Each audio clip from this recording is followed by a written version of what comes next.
Labu emas ni salah satunya kita senang nak jaga, serat dia tu halus, dia punya isi dia kuning, pelanggan-pelanggan tu suka. Kita guna ikan segar, ikan selayar. Kena belajarlah sikit-sikit daripada bawah. Kita tengok kuih bakar ni kurang orang buat. Jadi kita cuba. Bila kita cuba tu ada sambutan dari situ.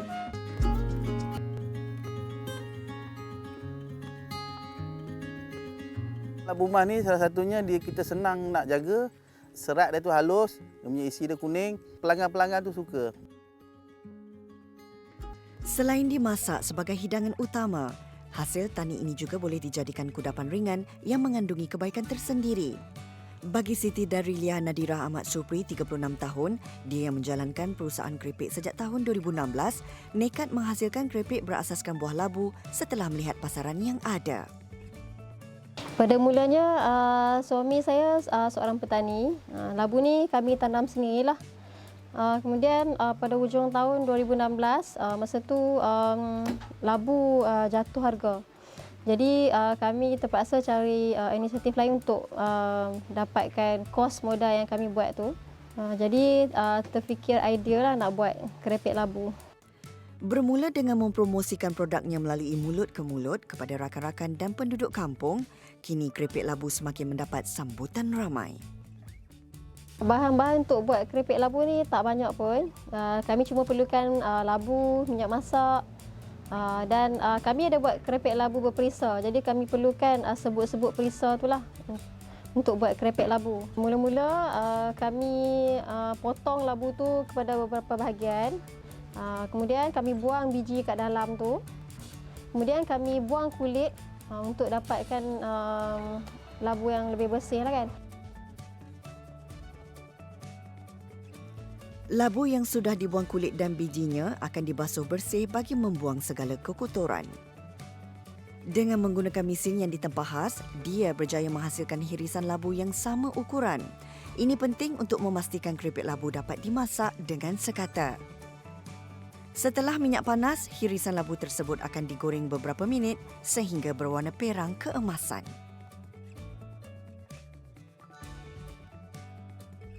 Kemudian kita goreng dalam, kemudian kita masukkan dalam mesin pengering minyak untuk dapatkan tekstur labu yang tidak berminyak, keripik yang tidak berminyak.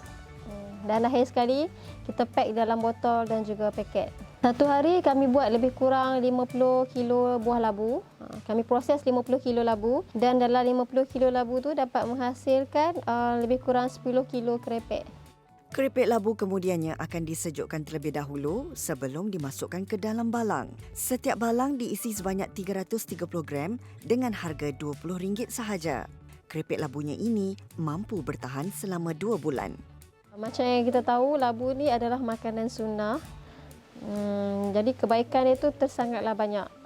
Contoh labu sangat baik untuk minda kanak-kanak kan. Keenakan rasa lemak labu dan minat terhadap tanaman ini mendorong Darilia untuk menginovasikannya kepada minuman. Selain keripik labu, pumpkin spice latte adalah sesuatu yang baru untuk dirasai. Kita tahu labu ni jarang orang yang suka makan. Tak semua orang suka makan. Jadi kita olah untuk menjadi keripik supaya semua lapisan masyarakat dapat jadikan labu ni sebagai makanan kegemaran dan insya-Allah semoga dapat menembusi pasaran seluruh Malaysia. Labu antara tumbuhan yang mudah ditanam tanpa memerlukan pengawasan rapi, namun masih perlu disemai dengan betul bagi pengeluaran yang berkualiti. Dengan memiliki serat yang tinggi, ia dapat membantu mencegah daripada masalah sembelit dan sistem pencernaan yang lain. Menyedari kebaikan dan kegunaan labu, Muhammad Hazani Aziz, 37 tahun, mengusahakan ladang labu seluas 2 ekar di Titi Gantung Perak. Saya tanam labu manis ni secara selingan dengan jagung. Saya tanam jagung, lepas tu saya seling dengan labu. Jenis labu yang saya tanam ni jenis labu emas. Labu ni mendapat permintaan tinggi dekat pasaran. Proses penanaman labu begitu mudah, tidak memerlukan air yang banyak dan risiko diserang haiwan perosak adalah rendah. Selepas labu mencapai usia 30 hari, tanaman ini tidak lagi memerlukan penjagaan rapi. Sebab labu emas ni salah satunya kita senang nak jaga. Satu lagi dia punya struktur buah tu sama. Dia punya sekata, dia punya daripada segi isi dia tu, dia serat dia tu halus, dia punya isi dia kuning. Maknanya customer pelanggan-pelanggan tu suka, pemborong suka. Macam saya ni, saya mula start kita gembur tanah, kita membajak tanah guna traktor apa semua. Lepas tu kita naik batas, kita pasang plastik, kita tanam dan kita buat rawatan tu pun tak banyak. Dia punya kos dia apa semua. Untuk mendapatkan hasil dalam kuantiti yang banyak, sebaiknya pokok ditanam antara jarak 2 meter. Setiap pokok mampu mengeluarkan antara 6 hingga 7 biji labu. Pada umur 40 hari, bunga akan keluar, bunga jantan, bunga betina akan keluar. Kita akan buat kahwin bunga lah antara bunga jantan dengan bunga betina.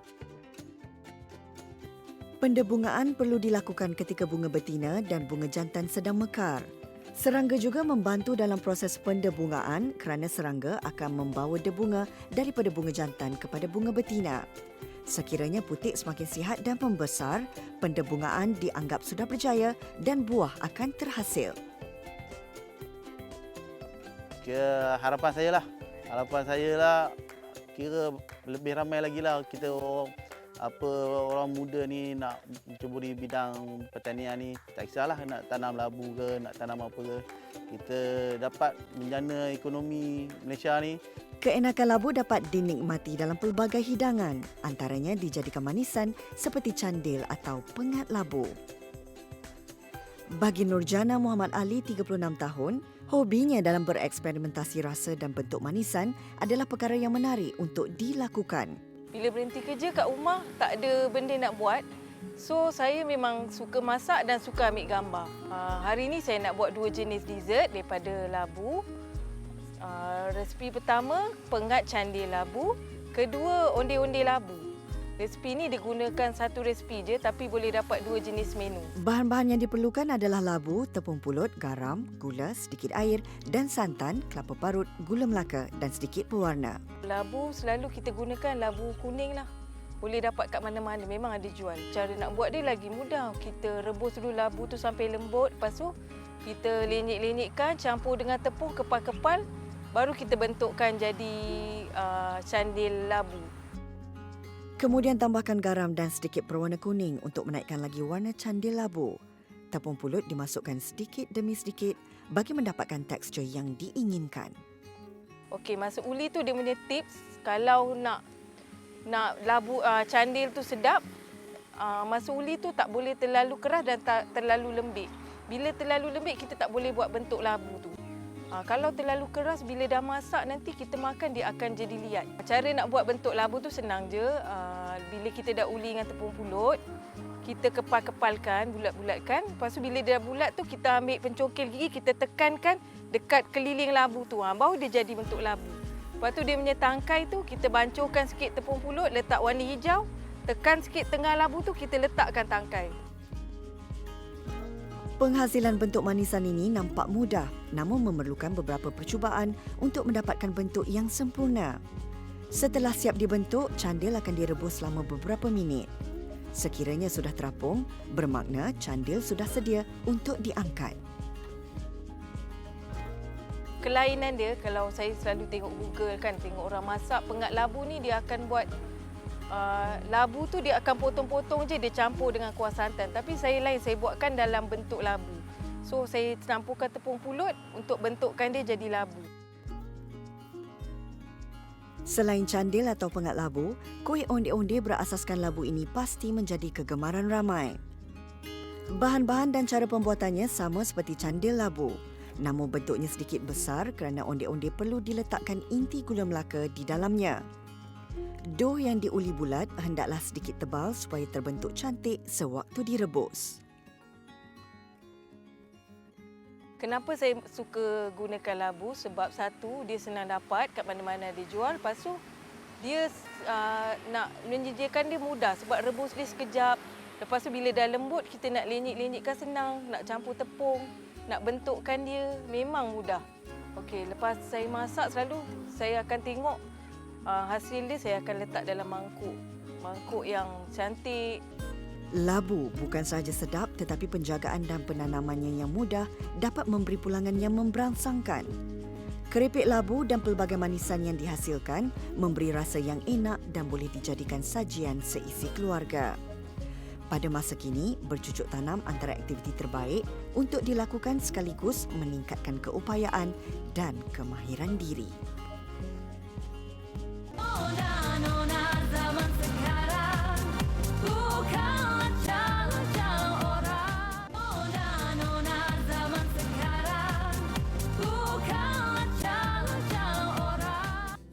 Tumpat Kelantan, keropok warisan keluarga atau lebih dikenali sebagai Mak Wan Keropok Segera merupakan satu perusahaan membuat keropok segera atau ready to eat.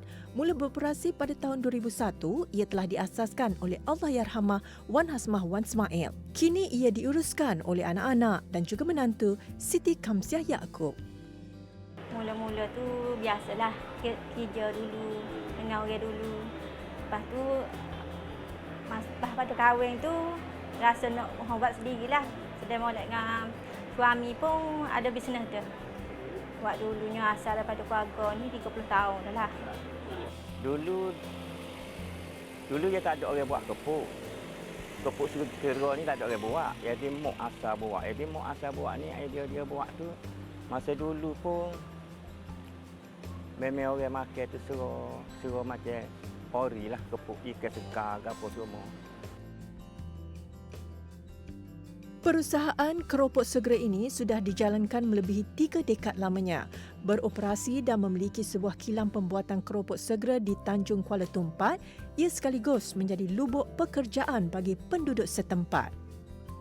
Bagi proses pembuatan keropok ini, sekurang-kurangnya 3 tan ikan segar diperlukan setiap hari. Ikan akan dibersihkan dan diasingkan isinya secara manual sebelum dikisar halus dengan menggunakan mesin pengisar. Nak gaul kepuk pula tu kena ada ramuan dia pula lah.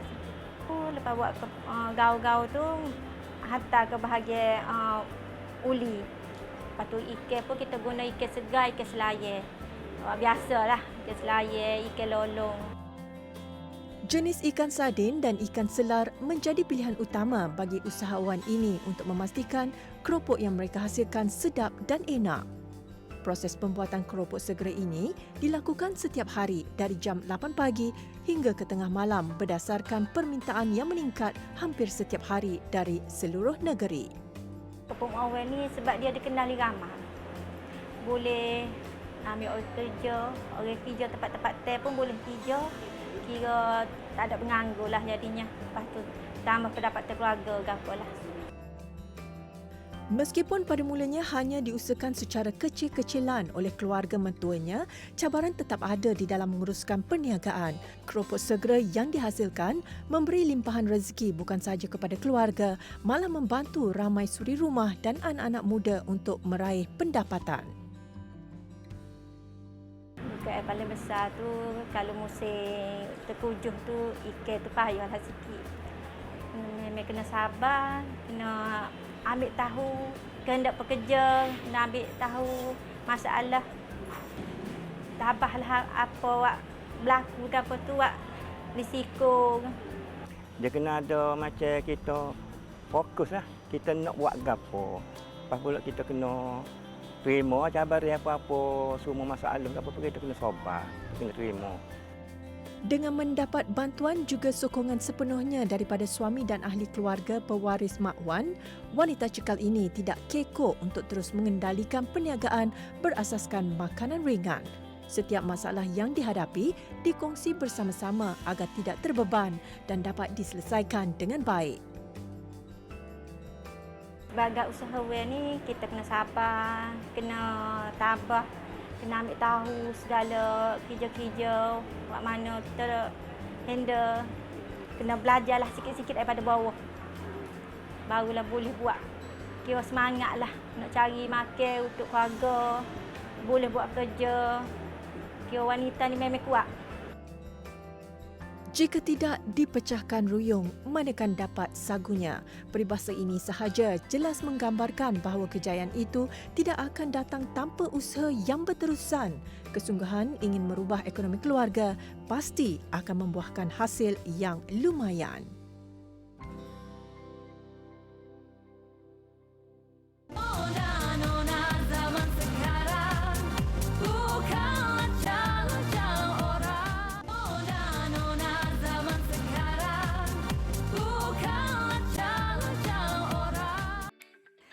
Keenakan kuih bakar resepi turun-temurun lebih 60 tahun ini dibakar secara tradisional hanya menggunakan kayu api, sabut kelapa dan juga bahan utama iaitu tempurung kelapa menjadi tarikan orang ramai.